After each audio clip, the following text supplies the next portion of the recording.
Yes, I wish I'd held on to my morals. If I did, I would have still been on one of the modern cruise ships on my way to Cancun.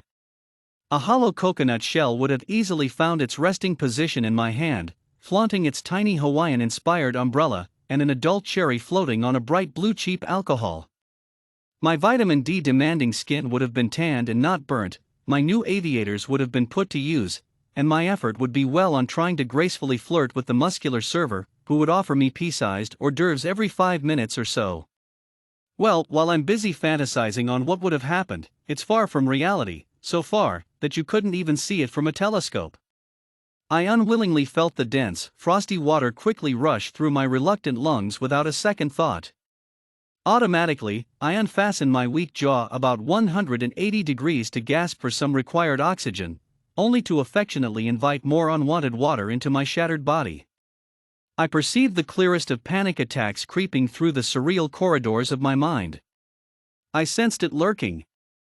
Knowing that I would be swallowed by the dark cloud of trepidation did not make too much of a difference as I voluntarily let it happen. The darkness overcame my body. I could have been frantically drowning in the icy waters, but I was supposedly floating amongst the other surfacing debris. No one will ever have the privilege of knowing my state of being, not even myself. Any memory of this incident was completely and utterly forgotten. I don't recall I was conscious at the time. The vivid blue, cloudless sky housed a radiant sun which dazzled its glistening rays upon my senseless body. I was greeted with about 6 great egrets circling me in a flawless unison, as I aggressively spat out the grainy sand out of my parched mouth. I was supposedly washed up on the uninhabited regions on Cozumel, and small island right off the Mexican coastline, about a 45-minute ride from Cancun. Little did I know that on the other side of the island from where I was washed up, was a small business of hotels and restaurants bustling with clients coming for a well-deserved vacation. Being way too weak for exploring, I would have never known.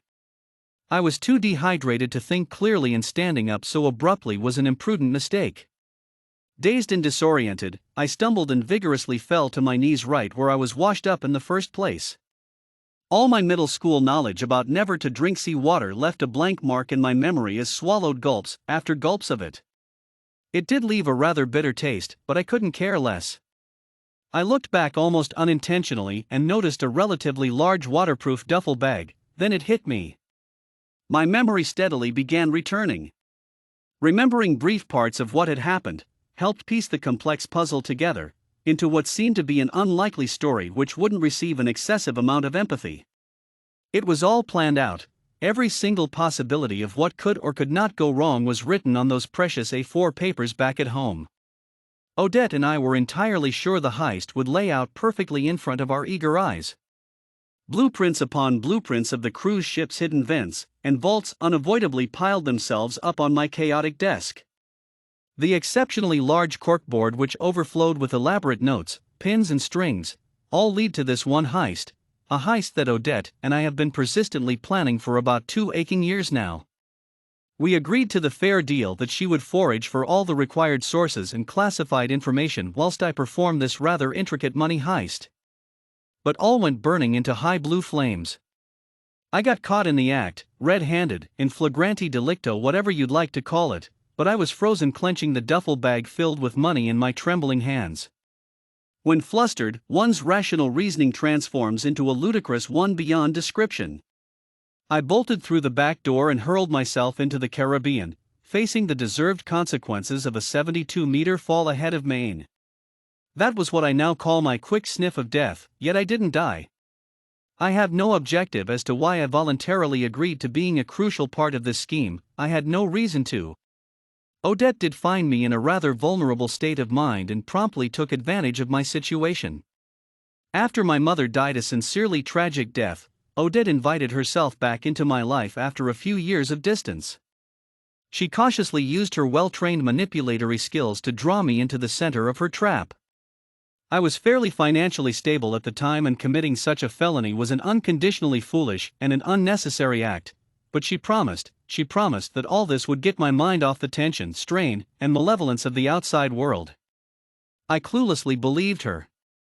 I eagerly poured out my heart and soul to her.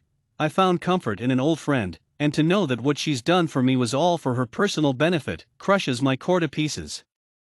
I just shouldn't have been so naive. As nightfall drew and my senses began slightly returning, my attention turned to the glaring lights shooting across the horizon. Many boats sped through the water, and the deafening helicopters, which spoilt the sweet stillness of the Mexican air, shone their overwhelming lights directly down at me, and that's when I truly realized that this was at long last the end.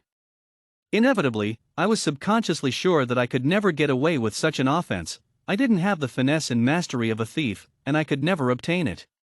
It wasn't in my nature. I heartily acknowledged and valued one last state of absolute calmness as I focused on the shimmering stars, which reminded me of my beloved mother, who always told me that everything will always find its course.